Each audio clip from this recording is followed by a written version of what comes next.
Hello everyone, कैसे हैं आप सभी। मैं उम्मीद करता हूं कि बहुत अच्छे होंगे और अपनी पढ़ाई को बहुत अच्छे से कर रहे होंगे और आप स्वस्थ होंगे और अपने सभी विषयों का आप प्रॉपर रिवीजन कर रहे होंगे।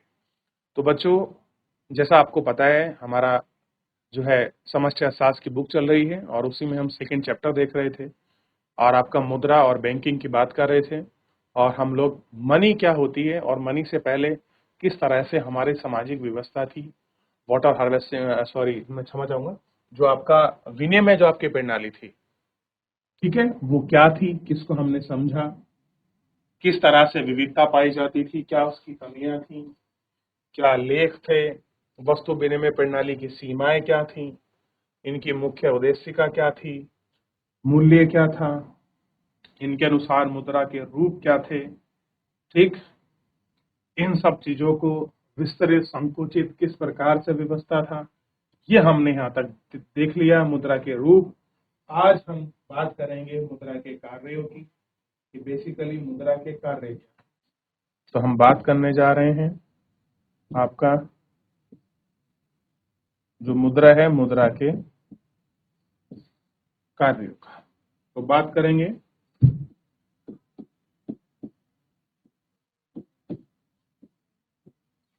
मुद्रा के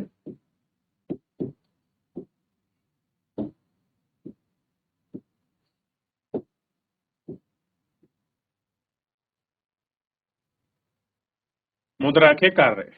किसको देखेंगे? मुद्रा के कार्य को हम लोग देखेंगे कि भाई मेन काम क्या है मुद्रा का, ये हमको इसमें देखना है। तो सबसे पहले मुद्रा क्या काम करती है? तो सबसे पहले होगा इसका प्राथमिक कार्य।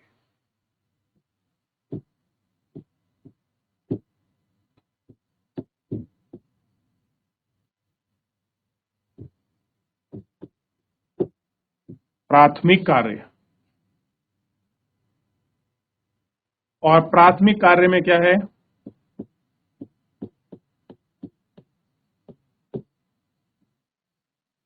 विनिमय।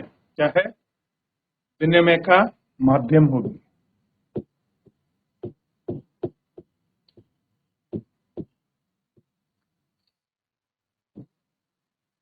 दूसरा क्या होगा?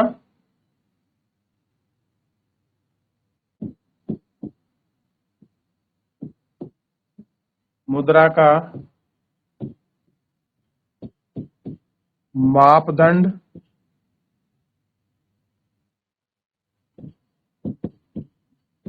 अथवा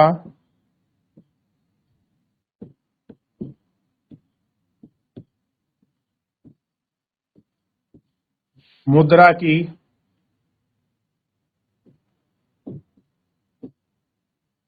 इकाई। तो ये है मुद्रा की इकाई।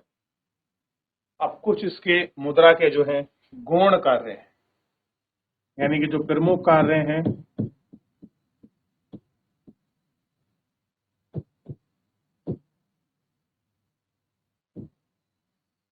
गौण कार्य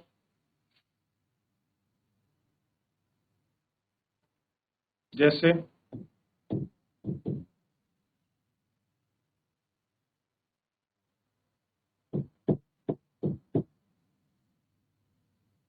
स्थगित, पब्लिक,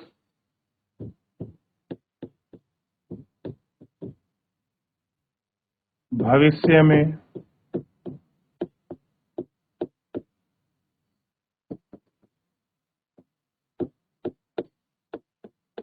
भुगतान प्रणाली। भविष्य में भुगतान प्रणाली या भुगतानों का मान लिख लीजिए, प्रणाली से अच्छा रहेगा भुगतानों का मान का मान।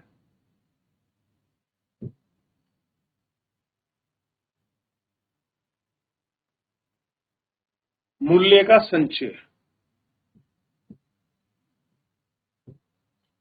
मूल्य का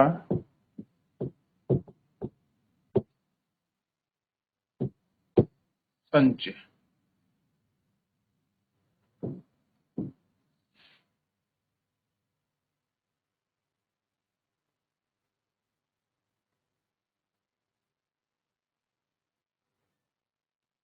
देखिए फिर हम इस पे थोड़ा सा और है उसको हम आगे बढ़े।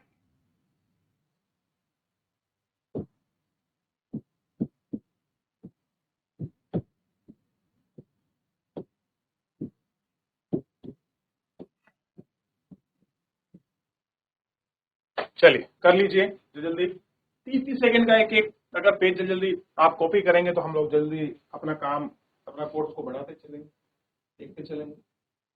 इसके बाद हम लोग मुद्रा के भाई कार्य में जो आपका प्राथमिक कार्य है, पहला काम क्या है विनिमय एक्सचेंज, दूसरा क्या है मुद्रा का मापदंड उसकी इकाई, और इसमें अगला क्या है गौण कार्य में देखेंगे स्थगित या भविष्य में भुगतानों का मान या मूल्य का संचयन, और आप देखेंगे इसके आगे मुद्रा की मांग।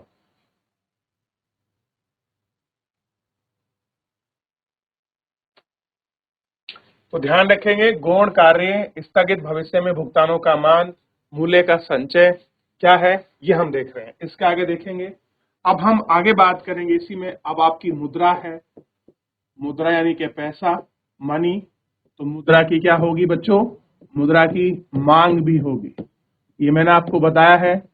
और मुद्रा की मांग है यानी कि बाजार में उसकी जरूरत है, और जरूरत है तो कैसे हम लोग देखेंगे, तो ध्यान दीजिए हम इसको प्रोफेसर हुए हैं हमारे केन्स, केन्स हुए प्रोफेसर केन्स के अनुसार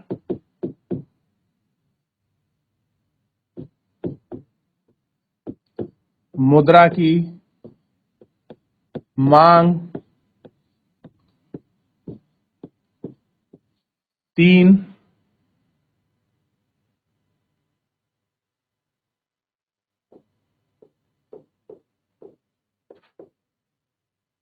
उद्देश्यों के लिए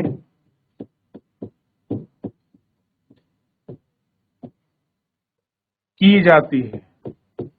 किसके लिए, 3 उद्देश्य हैं जिनके लिए हम लोग करते हैं, उन तीनों उद्देश्यों को हम लोग गौर करके देखेंगे। सबसे पहला देखिए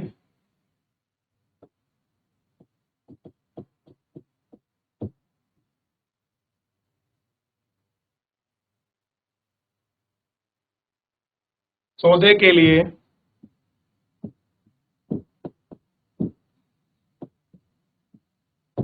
मुद्रा की मांग, मुद्रा की मांग भाई सौदे के लिए आपका। दूसरा देखिए सतर्कता,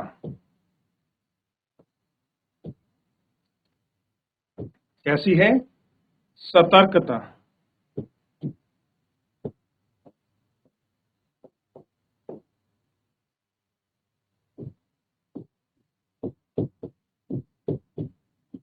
के लिए मुद्रा की मांग,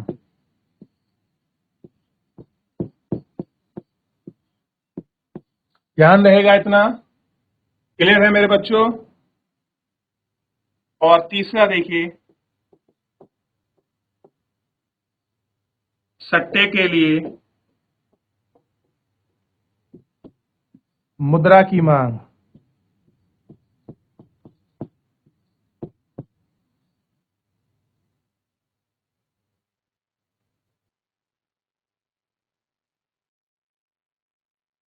हो गया बच्चों। तो ये मुद्रा की मांग थी, और इसके बाद हम देखेंगे मुद्रा की पूर्ति। अब मांग है तो पूर्ति भी की जाएगी भाई, अगर किसी चीज की डिमांड है तो आपका सप्लाई भी करोगे ना आप, तो इसी तरह से डिमांड ऑफ मुद्रा और डिमांड ऑफ आपका जो भी है उसको हम फुलफिल करें। हो गया। थोड़ा सा आप लोग जल्दी करेंगे तो बच्चों आसान रहेगा कि हम लोग काफी कुछ अपना कोर्स निकाल लें। काफी बड़ा चैप्टर है, अभी तो मुद्रा ही चल रहा है, फिर बैंकिंग सिस्टम चलेगा, फिर बैंकिंग पूरा समझना, फिर उसको कुछ आपको मिसलेनियस कराऊंगा मैं, कुछ ऑप्शनल वाले कराऊंगा। तो आप लोग करेंगे तो चैप्टर में इतना बता चुका हूँ, जितना मैं पढ़ा दूंगा उतना ही आपको नोट रूप में लिखा दूंगा, ताकि इतनी बड़ी स्टोरी को आप छोटा सा नरेट करके पढ़ें और समझे, क्लियर हो, तभी कुछ मजा आए आपको पढ़ने लिखने में।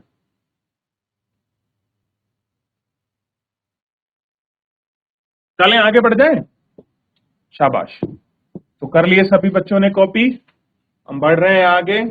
एक बार पीछे देख लें बेटा, गौण कार्य हमने पढ़े, प्राथमिक कार्य हमने पढ़ लिए थे मुद्रा के, और उससे पहले हम लोग मुद्रा क्या है उसके रूपों को हमने पढ़ लिया था। ठीक है बच्चों, चलो मेरे बेटा बच्चों हम लोग आगे बढ़ते हैं और हम लोग देखते हैं मुद्रा की पूर्ति। तो क्या देख रहे हैं, मुद्रा की पूर्ति। क्लियर हो गया? जो मुद्रा है उसकी पूर्ति को हम लोग पढ़ेंगे। ठीक,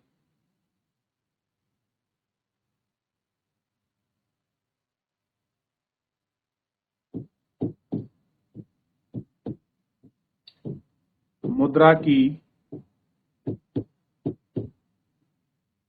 पूर्ति का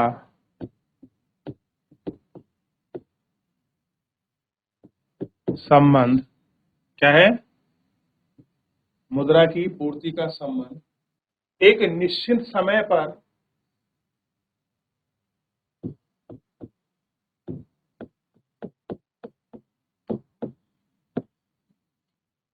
एक निश्चित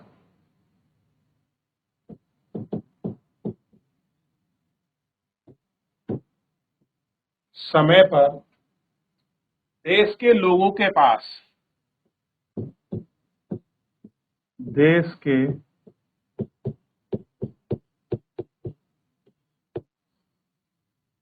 लोगों के पास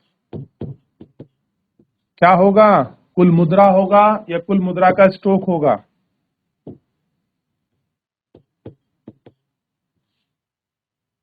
लोगों के पास कुल मुद्रा के स्टॉक से कुल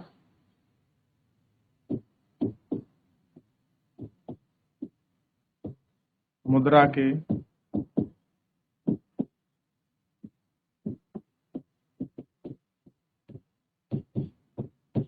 स्टॉक से। और ध्यान रखिए यह है स्टॉक एक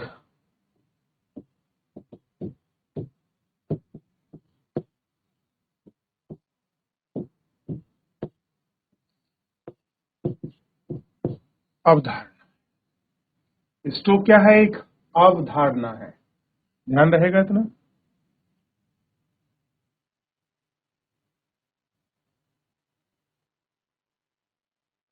ध्यान दीजिए, यह है ध्यान देने योग्य बात है कि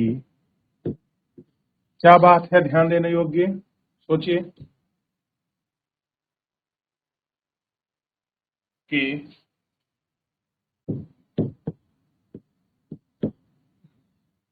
मुद्रा की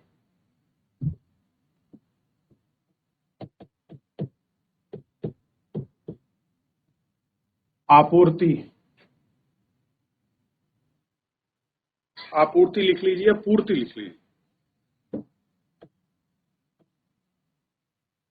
मुद्रा की पूर्ति केवल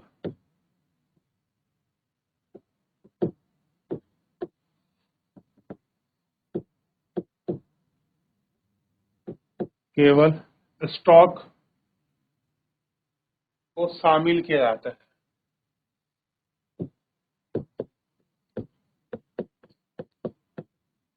शामिल किया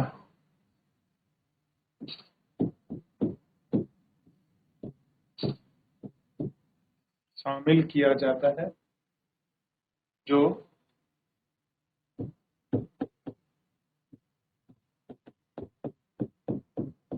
सामान्य जनता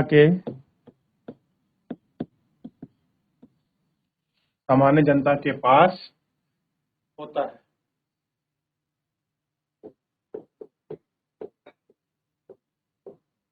भाई उसी को तो आप क्या करोगे? ऐड ऑन करोगे। तो सबसे पहले दोनों को लिखिए फिर आगे देखिए। मुद्रा की पूर्ति क्या है? मुद्रा की पूर्ति का संबंध एक निश्चित समय पर देश के लोगों के पास कुल मुद्रा का स्टॉक, स्टॉक मतलब जितनी लिक्विडिटी, जितना पैसा होना चाहिए वो ही है स्टॉक। और स्टॉक कैसी एक अवधारणा है कि लोगों के पास इतना पैसा हो कि जितना अपना लेन देन कर सकें, अपने ट्रांजेक्शन कर सकें, अपनी चीजों की जो आपकी जरूरत है उनको पूरा कर सकें। इसी को हमने क्या कहा है, स्टॉक या अवधारणा कहा। क्लियर है? हो गया। ये वाला पेज देखिए। यह ध्यान देने योग्य बात है कि मुद्रा की पूर्ति केवल स्टॉक को ही शामिल किया जाता है जो सामान्य जनता के पास होती है। कैसे होती है? जो सामान्य जनता। देखिए, मोटा लिखने का मतलब ये, कुछ बच्चे हैं जो दूर बैठते जिनको साफ ना दिखता हो, तो अगर बड़ा बड़ा लिखा जाए तो जल्दी से सब बच्चों को दिख जाता है। कोई बात नहीं, एक आध पेज फालतू लगता है, डिजिटल पेज है, कोई प्रॉब्लम है नहीं। ठीक है।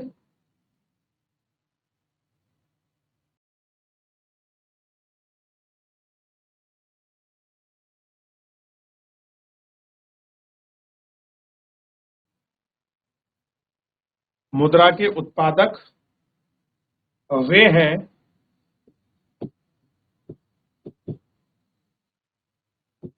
जो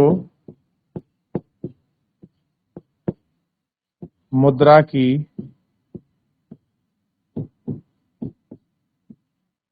पूर्ति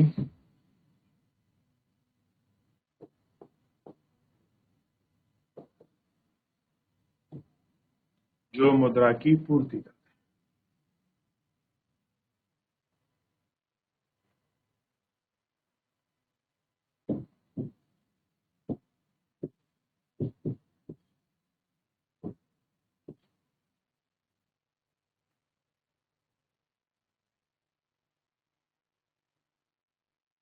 हो गया बच्चों, आगे बढ़ जाए बेटा। अब मुद्रा के जो उत्पादक हैं वही क्या करते हैं, मुद्रा की पूर्ति। कौन कौन पूर्ति करते हैं मुद्रा की, उसको थोड़ा सा मैं आपको दिखाऊंगा अभी। पहले आप लोग कॉपी कर लें, लास्ट वाले बच्चे। बेटा हो गया सभी का कॉपी, एक बार हैंड रेस कर दीजिए आप लोग बेटा। करिए, चलिए लास्ट 30 सेकंड दे रहा हूं मैं आपका। ठीक है, कर लीजिए, एक बार आराम से देख लीजिए। चलिए बढ़ जाए आगे। चलिए, तो सबसे पहले हमें वो देखना है जो मुद्रा के उत्पादक करते हैं। बताइए कौन कौन है जो मुद्रा के जो आपके मुद्रा के पूर्ति करते हैं। तो सबसे पहले है देश की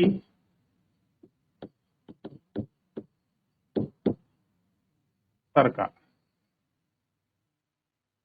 फिर है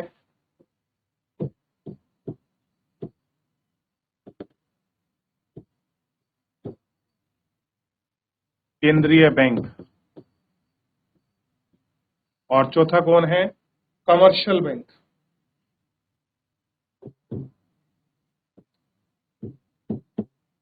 वाणिज्यिक बैंकें।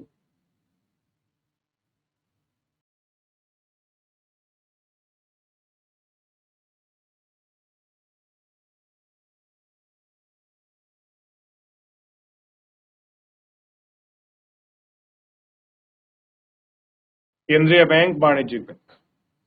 और ध्यान रखिए,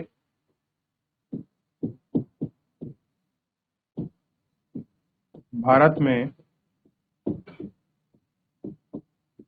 मुद्रा की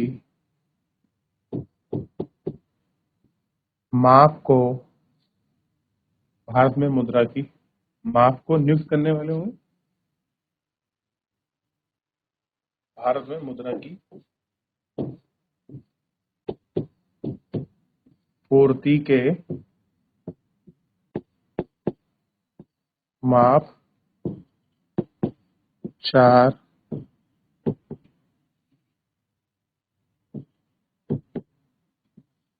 प्रकार से की जाती है। 4 प्रकार देखेंगे, और आप जानते हैं कौन से हैं। सबसे पहले पढ़ा भी होगा आपने, M1, M2, M3, M4। ये ही वो 4 प्रकार हैं जिनसे हम मुद्रा की माप करते हैं, M1, M2, M3, M4। कर लीजिए, फिर आगे बढ़ेंगे।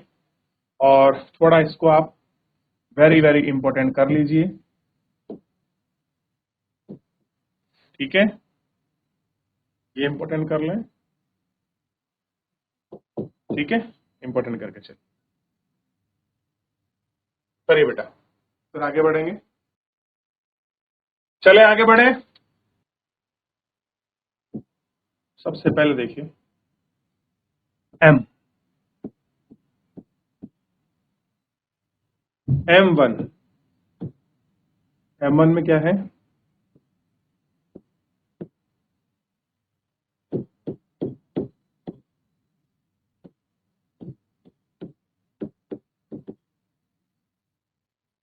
जनता के पास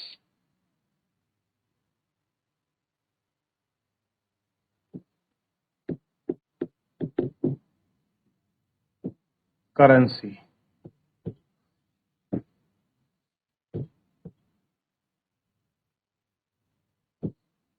जनता के पास करेंसी, इसको हम क्या कहते हैं?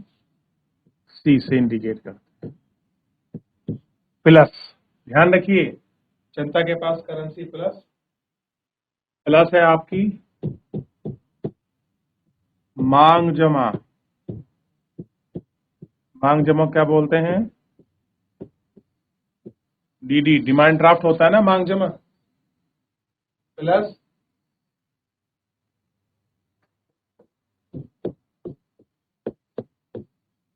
रिजर्व बैंक के पास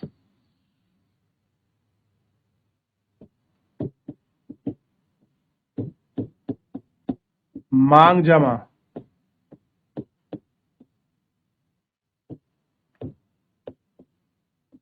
ओडी, इसे लिखिए।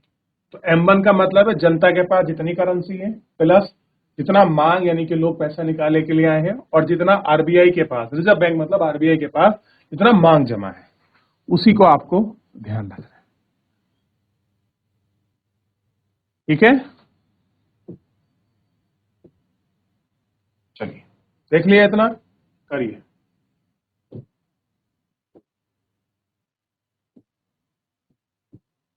M2,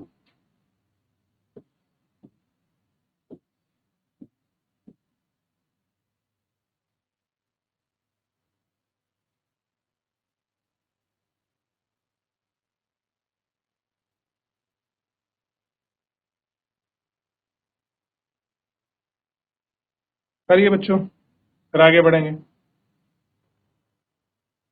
तो जनता के पास जमा करेंसी प्लस मांग जमा प्लस रिजर्व बैंक के पास मांग जमा। बहुत बार C plus D, D plus OD भी आता है लिखा हुआ, इसलिए मैंने लिख दिया बच्चों। अच्छा, M2 में क्या सीन है? M2 में हो जाएगा M1 प्लस। अब मैंने अगर M1 प्लस किया है तो ये सारी चीजें आएंगी, जनता के पास करेंसी प्लस मांग डीडी प्लस आपका रिजर्व बैंक के पास, और इसके पास अलावा प्लस में क्या होगा? डाकघर में, घर में क्या होगा? बचत होगी या मांग जमा होगा?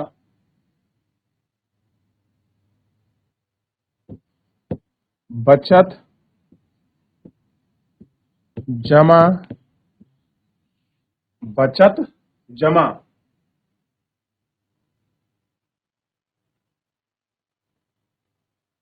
बचत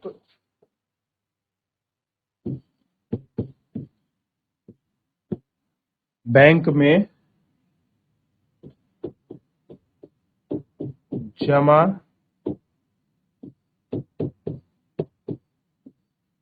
राशि, ये M2 है।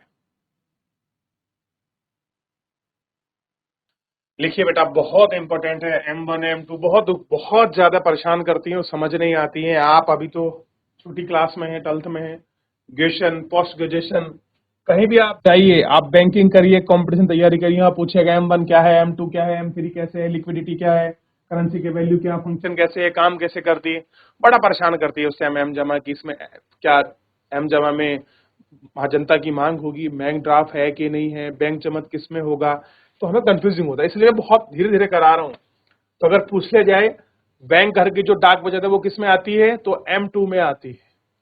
जब हम M1 को और बैंक जमा अगर हम M1 को डाक घर की बचत बैंक के साथ ऐड कर देंगे तो ही बनेगी M2। यानी कि टाइप ऑफ मनी है ये भी, M2।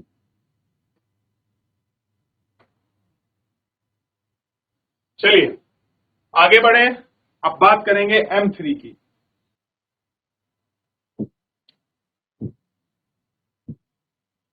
M3 is equal to M1 plus, अब M1 प्लस आया है, क्या होगा M1 प्लस के बाद? बैंकों के पास शुद्ध अवधि जमा,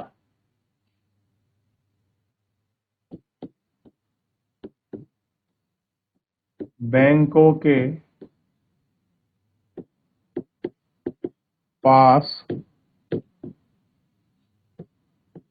शुद्ध अवधि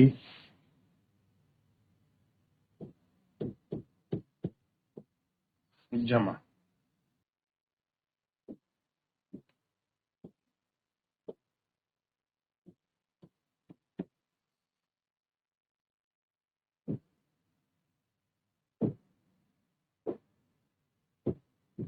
M4 इज इक्वल टू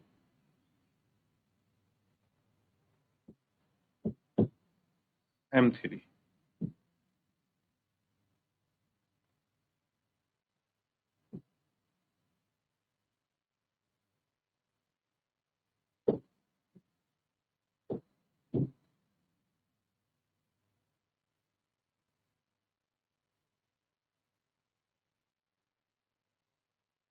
चलिए पहले से लिखें, बैंक जमाओं के पास शुद्ध अवधि में जमा है।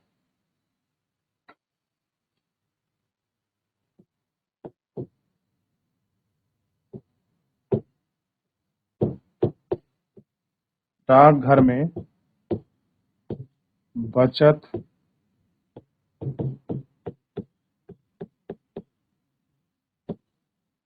बचत संगठनों के पास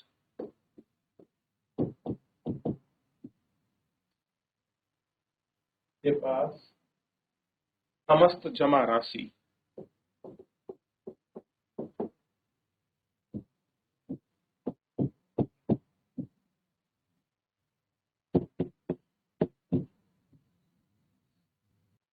राष्ट्रीय बचतों के अतिरिक्त, तो ये ध्यान रखना है इसके अंदर क्या नहीं आएगा,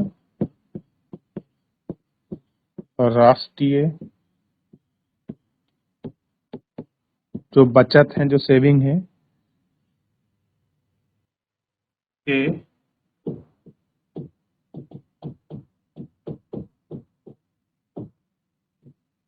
के अतिरिक्त।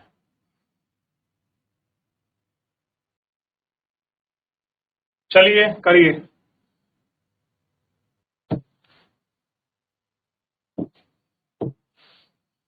करें बच्चों। M3 में क्या है, बैंकों के पास शुद्ध अवधि में जमा है, डाकघर में बचत जमा संगठनों के पास समस्त जमा राशि।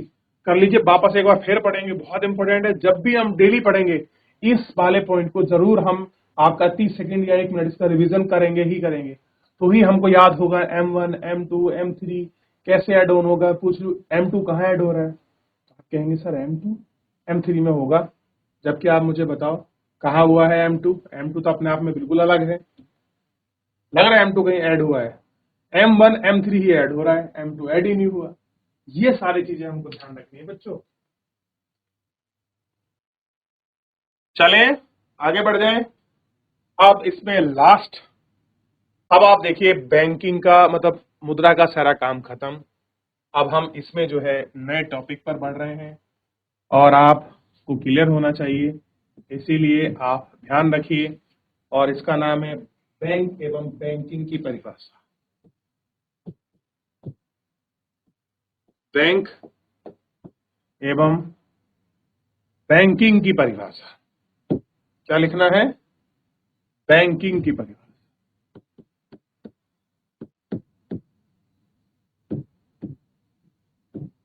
बैंकिंग की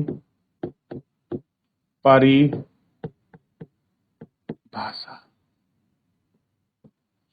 ठीक है, बैंक एवं बैंकिंग की परिभाषा।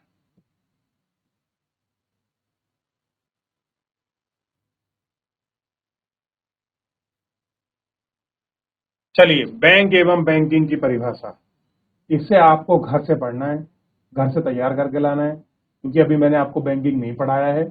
मैंने मुद्रा के सारे रूप आपको पढ़ा दिए थे और पूरा जितना भी शॉर्ट नोट रूप में लिखना चाहिए था मेरे प्यारे बच्चों, हर एक चीज करके मैंने आपको बहुत अच्छे से आपको लिखा दी, बता दी, समझा दी। बस आपको एक अच्छा विद्यार्थी बनने के अनुसार आपको बस रिवीजन करने की जरूरत है, और आप अगर रिवीजन करेंगे तो यकीन मानिए सारा आपका पूरा सही हो जाएगा और अच्छे से रिवीजन रहेगा।